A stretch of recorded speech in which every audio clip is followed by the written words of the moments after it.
शिवम त्यागी, ये कहा जा रहा है, एक नैरेटिव सेट किया जा रहा है कि माहौल ऐसा है कि आप गर्दन पर तलवार रख रहे हैं, माहौल ऐसा है कि इसके बाद सिविल वॉर के हालात हो जाएंगे।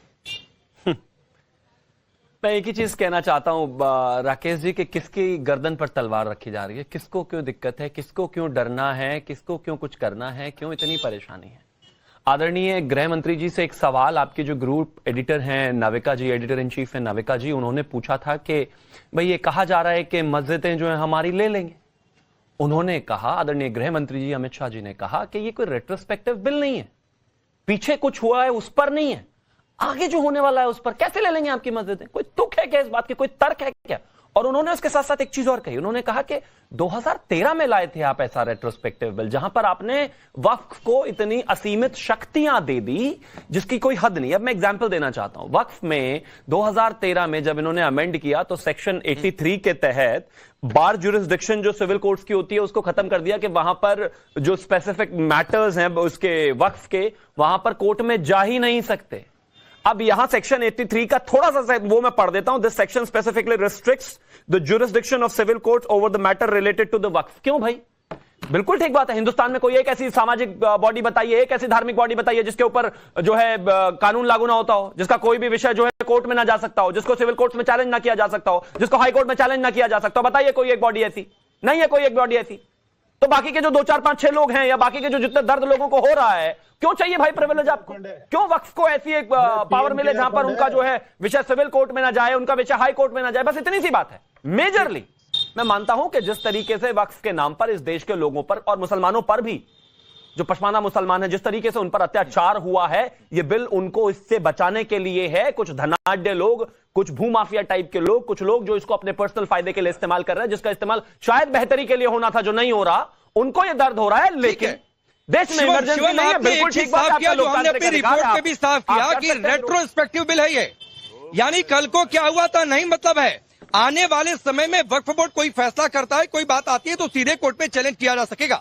इसमें मस्जिद, दरगाह, खानका कोई छीनने की कोई बातचीत नहीं है। फिर भी प्रियंका भारती ये नैरेटिव सेट किया जा रहा है, और आपके नेता ने पटना में भी ये नैरेटिव सेट किया था कि ये छिन जाएगा, वो छिन जाएगा, इंशाअल्लाह हम पास नहीं होने देंगे। तो भाई कल क्या हुआ था उससे कोई लेना देना नहीं है, फिर भी ऐसा नैरेटिव क्यों? आप पूरा डिबेट कर रहे हैं राकेश जी गृह मंत्री जी के दिए गए स्टेटमेंट्स पर।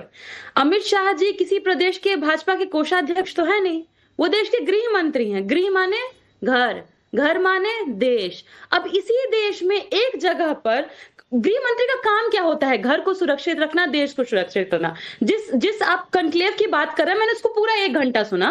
शुरुआत में वो कह रहे थे कि हमारी 3 मेजर समस्याएं हैं जिसपे मेरा शुरू से नजर था, जिसमें सबसे पहला ही वो बोले नॉर्थ ईस्टर्न स्टेट्स, मणिपुर।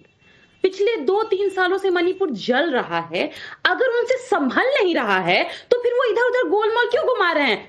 कुर्सी है, उनका जनाजा तो नहीं है, नहीं संभल रहा तो उतर जाइए।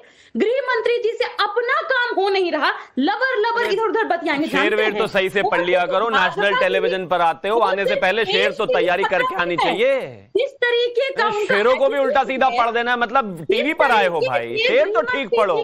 मतलब सवाल पूछा गया है इनसे वक्फ के बारे में, सवाल पूछा गया है तेजस्वी यादव के बारे में, घुमा कर मणिपुर में एक शेर फिट कर दिया और वो शेर भी गलत। मैं मानता हूँ इनसे कोई तर्क ही नहीं है, कोई फायदा ही है बातों से। अरे गजब बात हो गई, वक्त पर जवाब क्यों नहीं देते भाई? गोल गोल क्या घुमा रहे हैं? नहीं, गोल गोल क्या घुमा रहे हैं? प्रवक्ता किसने बनाए गए? प्रवक्ता का मतलब होता है कि अपनी पार्टी का स्टैंड रखे, अपने नेता के बारे में बताइए अपने नेता के बारे में, बताइए अपने नेता के बारे में क्या स्टैंड है आपका वक्त पर? ठीक है, मैं आता हूँ। मस्जिदें कैसे छीनी जाएगी बताइए जरा। यहाँ आकर कुछ भी उल्टे सीधे शेर बता देंगे, सुना देंगे, कोई तर्क है नहीं, कुछ अता न पता न सता और बन गए प्रवक्ता, कैसे चलेगा? मैं आता हूं बीच में, मैं आता हूं बीच में, मैं आता हूं बीच में। 1 मिनट, अरे मैं आ रहा हूं बीच में, मैं आ रहा हूं शिवम, 1 मिनट, मैं आ रहा हूं बीच में। प्रियंका भारती आपको मैं दोबारा समय दे रहा हूं। मुझे 10 सेकंड बात। प्रियंका भारती मैं आपको दोबारा समय दे रहा हूं। राकेश जी मैं सिर्फ एक चीज पूछना चाह रहा हूं। अच्छा चलिए 10 सेकंड और बोलिए। प्रियंका भारती आपको आपसे मैं समय दूंगा, समय दूंगा। बिल अगर रेट्रोस्पेक्टिव नहीं है तो मस्जिदें कैसे छीनी जाएंगी, ये कहा तेजस्वी यादव ने। उनकी प्रवक्ता बताए कैसे छीनी जाएंगी, सीधा सवाल है भाई। इधर उधर दुनिया भर की बातें कर रहे हैं। ठीक है, अब रुक जाइए शिवम, रुक जाइए, आपके 10 मिनट पूरे हुए। शिवम भाई आपके 10 मिनट पूरे हुए। प्रियंका जी सुनिए, मैं हाँ रुक जाइए प्लीज, सवाल नहीं सिखाइए। प्रियंका जी आपको मैं आपसे समय देता हूं और आपको 1 मिनट अनइंटरप्टेड देता हूं, फिर यहां पर जो लोग हैं मैं उनके बीच जाऊंगा। देखिए, एक तो मणिपुर पर चर्चा नहीं चल रही है, दूसरी बात है दूसरी बात है, प्रियंका जी नहीं है क्या? प्रियंका जी को दोबारा जोड़िए, उनसे बोलिए उनको फिर से समय मिलेगा, उनको फिर से समय मिलेगा। लेकिन जगदीश भाई, एक बात है कि भाई ये सरकार ने जो कहा उसी पर हम चर्चा करेंगे, और सरकार कह रही है कि रेट्रोस्पेक्टिव बिल नहीं है। कल क्या हुआ उससे कोई मतलब नहीं है, आने वाले समय में जो होगा उसको देखा जाएगा। कोई वक्फ का मसला आता है, कोर्ट में जाएगा, तो भाई इससे कुछ भी छीनने की बात कैसे है? मतलब आप लोग भ्रम फैला रहे हैं। राकेश पांडे जी, सबसे पहले तो जो म्यांमार में लोग मारे गए उनकी आत्मा की शांति के लिए भगवान से प्रार्थना करता हूं कि उनकी आत्मा को शांति दे। फिर दूसरी बात मैं आपसे शुरू करूंगा।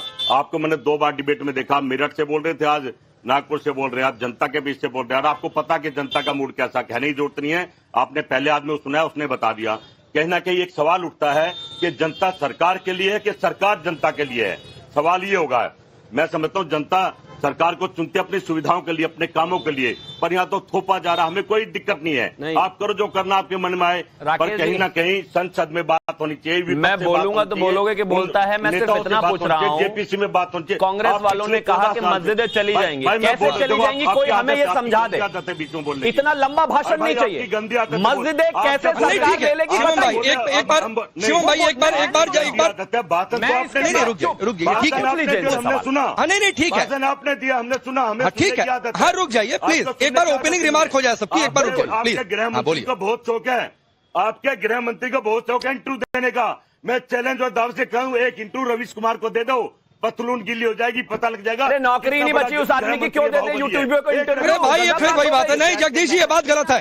कौन किसको इंटरव्यू देगा, किसकी पतलून गीली हो रही है, ये देखने के लिए नहीं बुलाया। कोई इस तरीके की बातें मत करिए, फिर शिवम बीच में आ जाएंगे तो आपको दिक्कत हो जाएगी। गृह मंत्री क्या करें, बस ये प्रायोजित कार्यक्रम मत करिए, ये प्रायोजित जबरदस्ती यूट्यूबर को पत्रकार मत बनाइए कि उसको इंटरव्यू दे दे। हद्दी हो गई।